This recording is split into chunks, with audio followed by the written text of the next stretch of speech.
আবারও হরমুজ প্রণালী বন্ধের হুঁশিয়ারি দিল ইরান। কোনো রকমের কূটনৈতিক ধোঁয়াশা না রেখে তেহরান এবার সাফ জানিয়ে দিয়েছে, পরবর্তী সময়ে যে কোনো ধরনের উস্কানি কিংবা আগ্রাসন চালানো হলে বিশ্বজুড়ে তেল ও গ্যাস রপ্তানির অন্যতম প্রধান এই রুটটি সম্পূর্ণ বন্ধ করে দেওয়া হবে। ইরানের রাষ্ট্রীয় সংবাদ মাধ্যম মেহের নিউজ এজেন্সি এই খবরটি নিশ্চিত করেছে।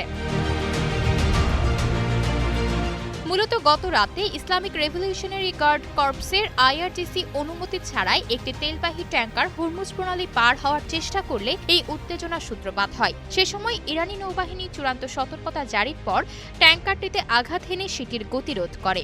এই ঘটনার পর ওই রুটে থাকা বাকি 3টি জাহাজও উল্টো পথে ফিরে যেতে বাধ্য হয়।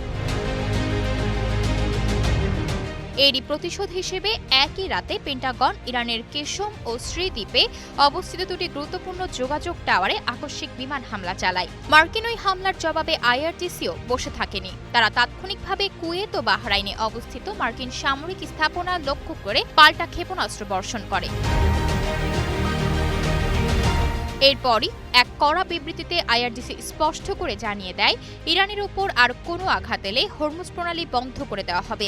আর এর ফলে বিশ্ব অর্থনীতিতে যেই ভয়াবহ বিপর্যয় নেমে আসবে তার সম্পূর্ণ দায়ভার আমেরিকা ও ইসরায়েলকে নিতে হবে।